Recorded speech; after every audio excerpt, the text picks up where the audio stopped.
Hey guys, real quick, only 40% of our viewers are actually subscribed, so let's change that right now. Hit that subscribe button right below.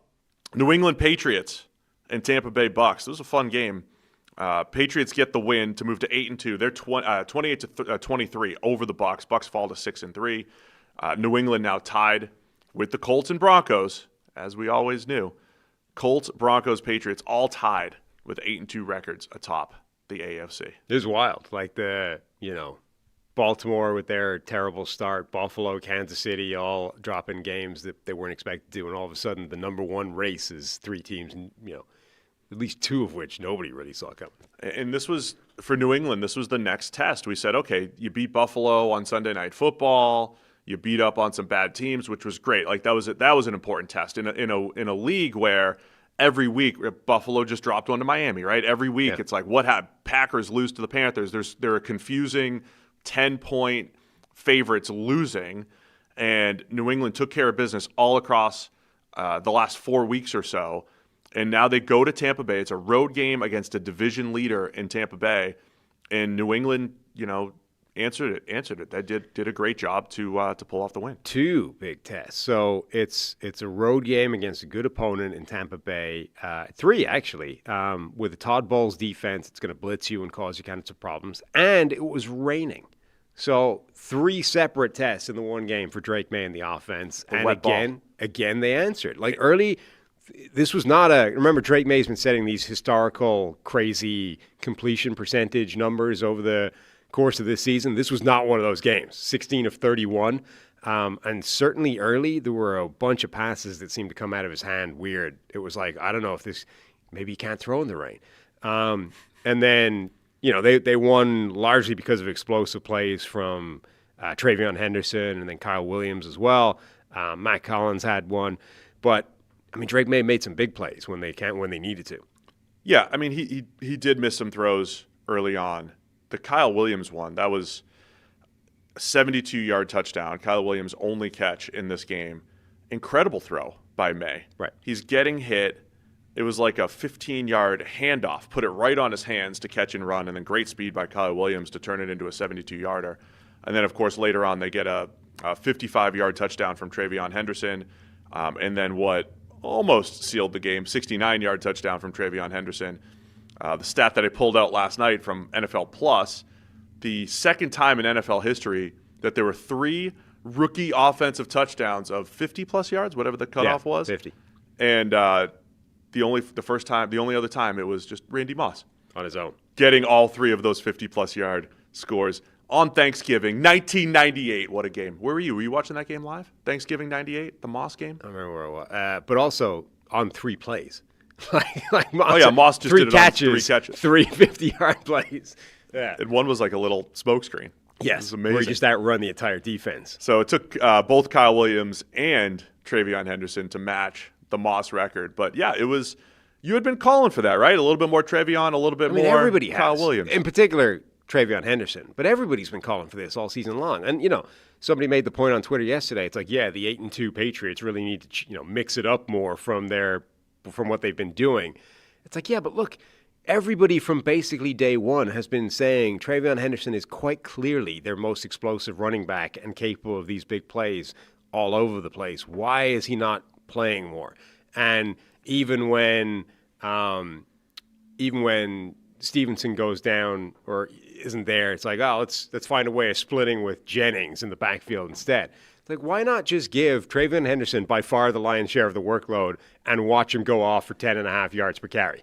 Could we not do that? And then Kyle Williams, like, okay, the receiving core has actually been doing a pretty good job. Stephon Diggs made some really nice plays in here. Pop Douglas has been a monster this season. Kayshon Boutte has been making nice plays. But you're telling me we can't find anything for Kyle Williams who's capable of doing this kind of thing regularly? Like, more regularly if you actually gave him some opportunities. I feel like there's some extra that we could add to this offense if we just incorporated these guys more, who just months ago you liked enough to draft them, in the second and, on day two. I don't think they've really needed him the way Boutte was playing. Boutte's hurt, and Kyle Williams took advantage of the opportunity.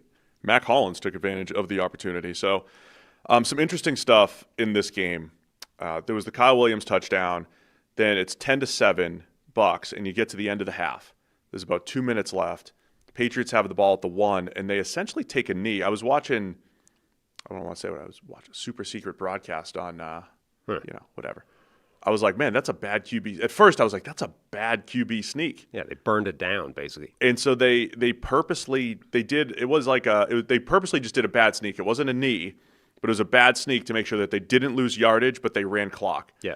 And it was an impressive job by Mike Vrabel and Stretch, his clock management guy, to essentially say, we're going to make sure that we score that the Bucs don't get another chance here. Yeah. Well, it was impressive only but they thread the needle to get there. Yes. It was impressive only because they eventually got in. It made things awkward because they basically burn it down. And then it's like, we want to take the time off the clock so that Tampa Bay can't answer. But that relies on actually scoring at some point, But then they don't get in on 2nd and 1. They don't get in on 3rd and 1. So now you're facing 4th and 1. You let the clock go all the way down to choose, like, okay, it's us scoring or nothing. You let the clock run all the way down, and now you need to make the decision. Do we think, okay, we fail on 2nd and 1, we fail on 3rd and 1. Do we bank that we can actually convert on 4th and 1, or do we just kick the field goal and rue the fact that we didn't score to begin with and let them answer? Because, if you score the touchdown on the first play, and even if they answer with a field goal, you're still net 4, right? As opposed to net 3 if you just kick the field goal. Right. So it had the chance to be a disaster, but then they go for it on 4th down. That's the spectacular Stephon Diggs touchdown, amazing toe tap, get both of them in at the back of the end zone or the corner of the end zone, and they kick the point and everything's good. But it was ballsy, and they ended up they needed the second part of the ballsy decision to make it work. Make it correct, I guess. I thought it was an interesting play call, too. You hear this a lot of times on broadcast. It's like, oh, they stole this play from the team that they just played. I don't know that that's exactly the case, but the previous week, the Falcons did a really nice job. They took Drake London. They would motion him in on the goal line and then get him isolated on Marcus Jones, so they were dictating matchups. New England did something similar where they motioned Diggs in. Only instead of 6'5", right, contested catch savant, it's just Stephon Diggs. But it's just Diggs, but it's his ball skills up against a safety. They got him isolated on Antoine Winfield, which is still a mismatch. When that ball was in the air, I thought they'd missed it. I thought they screwed it up. They went for the shot. They went for that kind of low percentage over the top, touch pass, and Diggs is not going to be able to get that in. And then he manages to get both feet toe tap down. Spectacular play by him. But that felt that's a risky call in that situation where you're going to look like an idiot if you screw that up. Then the whole end of game sequence, you have New England's up 21-16. They have 3rd and 14. And this is where, look, Drake London in this MVP conversation, in this race or whatever, makes a play where it's like, all right, that's why he's in this conversation. 3rd and 14, drops an absolute dime to Mac Hollins for 50-plus yards down the sideline, which theoretically gives New England a chance to go up 2 scores to seal the game.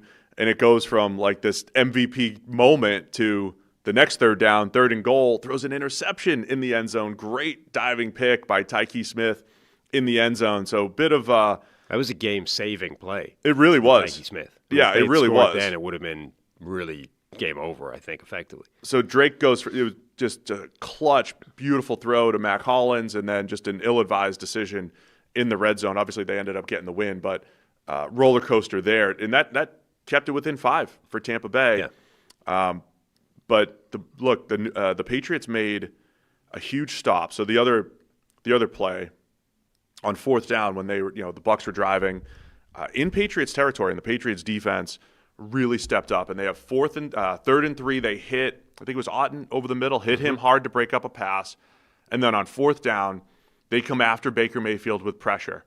Did you see how? I don't know how he came out of that. The announcers are in the middle saying Baker's sacked. It's 4th down, and he's in the grasp, and he just sort of flips it behind him, over his head backwards. And it's in the running back's hands. What? If New England didn't have a defender just sitting, because they made a tackle, and even Nance was just I don't think it matters. And then they come back, they're no, that counted as a completion. Yeah. So essentially, Baker's getting engulfed by 3 Patriots, and and he disappears from broadcast view, and then he comes stumbling out, flips it over his head, and ends up getting caught and tackled for -1 yard, whatever it was. So the Patriots got the 4th down stop with a great play call, putting pressure on him. I can't believe Baker saved the sack on that. That was a lot of what he was doing early in the season. New England still needed one first down to seal it, and that's when they got Trevion Henderson on the toss play, and he was off to the races for 69 yards. And he was so fast. He was so far ahead of everybody that he was looking back to the sideline. I like that. Going like this, like, do I go down? Like, he was calculating his fantasy points and the game script in his head. He probably should have gone down at the 1, but I don't know if someone signaled I'm sure him that's in time. what happened. Like, he hadn't done the math in his own head, so he's like, I don't know if I should go down or try and score. And he's like looking to the sideline, and presumably Vrabel's like, no, score, go for it. And he takes it in. By the way, the other funny thing was on that play, I mean, Trevion Henderson, one of the fastest people on the field. The closest defender to him for a chunk of that run was Vita Vea. And Vita Vea, I think, doesn't even really try and run to Trevion Henderson. He takes an angle just to the sideline. He's like, I'm not getting there, so I might as well just run to the sideline and run. Like, expedite my leaving of the field is what I'm going to do here. He just sort of straight line right to the bench. Just wasn't even really focusing on Trevion. Just watch Vita on all plays. So Diggs makes the spectacular touchdown catch. Also is the guy that recovers the onside kick, which actually ended up being, I mean, it was a really good onside kick. It took really high. It took the right bounce. It's now way up in the air, going right for the hands guy who's supposed to catch it, which in this case is Diggs, goes up, high points it, brings it down, gets drilled in doing so. Great play by him. I mean, two game-defining type of plays from Diggs. Yeah, and it only got to that point because Baker Mayfield, had two really nice touchdowns to Tez Johnson. I mean, one when they were still in the game, the other one just to set up the onside kick. Baker fought hard. I think there was there's a disconnect. There's some inconsistency in the Bucs offense these last few weeks. They're coming off their bye, but pretty much since the last time Evans went down, just not the same kind of magic that they had early in the season. Yeah, and yet, I mean, so none of their established receivers that everyone thought was going to be the receiving core coming into this year, like the top 3 guys. Obviously, Ibuka, they drafted in the first, so he was going to be a big part of it as well. But no Mike Evans, no Chris Godwin, no McMillan. So your receiving core is the rookie, Cade Otton, who, according to Tony Romo, was just an auxiliary offensive lineman up until this week. Tez Johnson, this low round, tiny receiver who weighs $140 or whatever, and then Baker's college roommate Sterling Shepard, who's out there roasting somebody, I forget, during the game. But despite that, I mean, that receiving core is really good somehow still. Like, they're without the 3 guys that were supposed to top the depth chart, and it's still a really good receiving core. Yeah, it is. You got to take your Tony Romo shots, huh? He's just bad at this point. I mean, Tony Romo he became flavor of the month because when he first took the job, he's fresh out of being an NFL quarterback where he spent his entire life studying, and so was able to accurately predict what every team is doing. Now, I don't even think he was studying. I think he was just reading the safety leverage, and it's like, well, when the safety drops here, we run weak. He had done a ton of study, so he was able to sort of accurately predict a lot of what was happening based off what he knew from a decade plus of actually working at the game. Now, he just golfs with Jim Nantz or whatever, so he doesn't do any of that, and there's no insight to anything he's bringing, and you just get weird noises and him taking over play-by-play for half the game, and I just don't think he's good at the game flow stuff. He's good at the clock. He's got a good feel for that because you don't have to study. It's just reactive. He's good at that. Here's how many timeouts they have. Here's what they the one thing he was in the Trevion 69-yard touchdown, the second long touchdown. He was in the middle of being like, I don't really love it. Oh, no, I do love it. He goes from... Yeah, he's just got all these... He's just like a vibes guy at the moment. Again, I don't want to make this into a Greg Olson appreciation show or anything, but the idea that Greg Olson is sitting there as a number 2 announcer or a number 2 or color guy while Tom Brady steals his job and gets paid $38 million a year or whatever for it, and Tony Romo is the alpha guy for CBS... Greg Olson is so much better than either of those guys. It's unbelievable. He's breaking down QB bash and weak ISO and the lead block by Cole Kmet. We'll get there. Anyway, big win for New England, moving to 8-2, passing that test. The Bucs, still sitting atop the NFC South. Would have been interesting if Carolina could have beaten the Saints, right? Yeah. He would have been Carolina would have been within a half game of the Bucs, Right. and they still have to play each other twice. Like Tampa Bay still has to take care of business against the Panthers this season, so it doesn't really hurt them a ton in the long run. AFC game, but it was a good test for both teams. Bucs have the Bills next week. They go to Buffalo, so they're facing both of the top AFC East teams over the next 2 weeks in a row here. Yeah, I don't think any of this is damaging for Tampa Bay, except in terms of if they don't beat these teams, Buffalo, New England, et cetera, you end up sort of back where they've been for the last couple of years. Like their sort of quest this season was to prove that they could take a step forward and go from good to great, or good to legit contender. If they then, these are the types of teams you need to beat at some point if you want to make that step. And if you don't, then you're probably still, we can win the division, but then we're going to run up against these good teams, and can we beat them? Last thing, on the Drake May discussion, stat line wise, he goes 16 of 31. So it's only 52% completions, but for 270 because of the 54-yarder and a 72-yarder in there, 2 touchdowns, 1 pick. So the passer rating was only 89.4. But he only sacked one time for negative, just lost 1 yard on the 1 sack. And for, coming off of games, even some of his better games where he was getting sacked 4, 5, 6 times, that feels like a bit of a win. Not saying you just want to miss, because he missed some throws. It wasn't like he was he saved a few sacks, but it wasn't like he was saving a bunch of sacks, and that's why his completion percentage was lower.